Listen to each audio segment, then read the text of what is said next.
Hello friends, welcome back to my channel. ఈరోజు khoa jams చేద్దాము అని చేస్తున్నానండి. కోవా జామ్స్ చేయడానికి ముందుగా కోవా ప్యాకెట్ తెచ్చుకోవాలి. బయట షాప్స్లో దొరుకుతుంది, ఇది విజేతాలో కూడా ఉంటుందండి.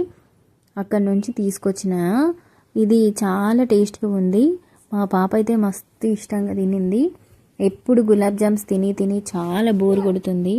అందుకే ఇది కొత్త రకంగా ఉందని ఇలా ట్రై చేసినాము. ఫస్ట్ ముందు దీన్ని ఓపెన్ చేసుకోవాలి. ఇది ఫ్రిడ్జ్లో పెట్టి తీయడం వల్ల చాలా గట్టిగా ఉంది. దీన్ని కొంచెం సేపు పక్కన పెట్టి యూజ్ చేయాలి.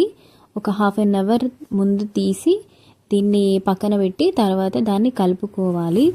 దాంట్లో ఒక 2 కప్పులు చిన్న స్పూన్స్ మైదా యాడ్ చేయాలి. ఒక 3 స్పూన్స్ వరకు మైదా పిండిని యాడ్ చేసి కలుపుకొని పక్కన పెట్టుకోవాలి. ఒక 10 నిమిషాలు పక్కన పెట్టుకొని తీసుకుంటే మెత్తగా అవుతుంది. స్మూత్గా కావాలి.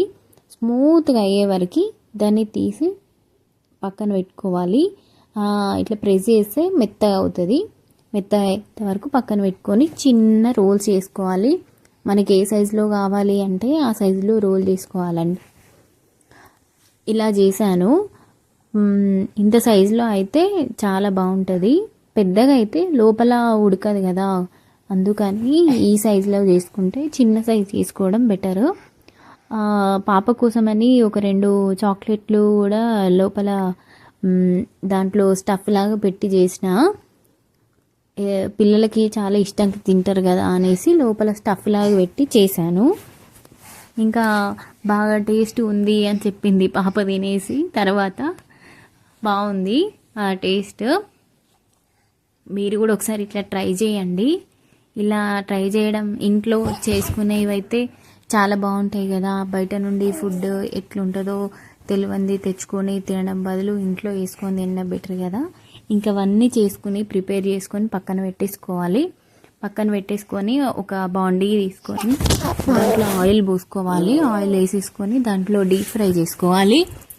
డీప్ ఫ్రై మంచిగా మెల్లగా చిన్న ఫ్లేమ్ పెట్టుకొని చేసుకోవాలండి. ఎక్కువ పెద్ద ఫ్లేమ్ పెడితే తొందరగా మాడిపోతే కోవా కదా, తొందరగా మాడిపోతే. బయట ప్యాకెట్ అయితే మైదా పిండి కాబట్టి కొంచెం మామూలు టేస్ట్ వస్తాయి. ఇవైతే మంచిగా చిన్న ఫ్లేమ్ మీద కాల్చుకోవాలండి. ఎక్కువ పెద్ద ఫ్లేమ్ పెట్టకూడదు. నేనైతే ఇట్లా చాలాసేపు డీప్ ఫ్రై చేశాను.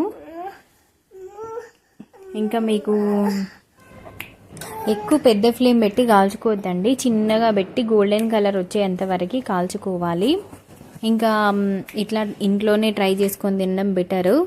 తర్వాత గోల్డెన్ కలర్ వచ్చిన తర్వాత ఒక బాండీ పెట్టుకొని దాంట్లో షుగర్ సిరప్ కోసం ఒక 2 గ్లాసెస్ ఆఫ్ వాటర్ వేసి ఇంకా కొంచెం 2 కప్స్ ఆఫ్ షుగర్ వేసుకోవాలి. వేసుకొని దాన్ని 20 మినిట్స్ వరకు వేడి చేయాలి. కొంచెం ఇట్లా మసలాలన్నమాట. మసలేంత వరకు దాన్ని స్టవ్ మీద పెట్టుకొని ఉంచుకోవాలి. తర్వాత యాలకుల పొడి గ్రైండ్ చేసుకొని పెట్టుకొని దాంట్లో వేసేసుకోవాలి. తర్వాత దీన్ని ఒక 20 మినిట్స్ వేడి చేయాలి. వేడి చేస్తే అప్పుడు జిడ్డుగా అవుతుంది. కొంచెం సిరప్ మనకు చూస్తే కనిపిస్తుంది. అప్పుడు దాన్ని తీసేసి దాంట్లో గులాబ్ జామ్స్లో వేసేసుకోవాలండి. ఈ కోవా జామ్స్లో వేసేసుకోవాలి. కోవా జామ్స్లో వేసేస్తే అప్పుడు మన కోవా జామ్ రెడీ అయిపోతుంది. ఇంకా చాలా బాగుంటుంది. బయట తెచ్చుకునే గులాబ్ జామ్స్ కన్నా ఇంట్లో చేసుకునే కోవా జామ్స్ చాలా బాగుంటాయి. ఇవి బయట దొరకవు కూడా. చాలా ట్రై చేయాలి. ఎక్కడో దొరుకుతాయో కూడా తెలీదు. దాని పిల్లలకి ఇంట్లోనే చేసుకొని పెట్టుకోవడం బెటర్ అండి. నేనైతే ఇట్లా ప్రిపేర్ చేశాను. పాపకి చాక్లెట్వి చాలా బాగా నచ్చినాయి. మీరు కూడా ఒకసారి ట్రై చేసి ఎట్లున్నాయో కామెంట్ చేసి చెప్పండి నాకు.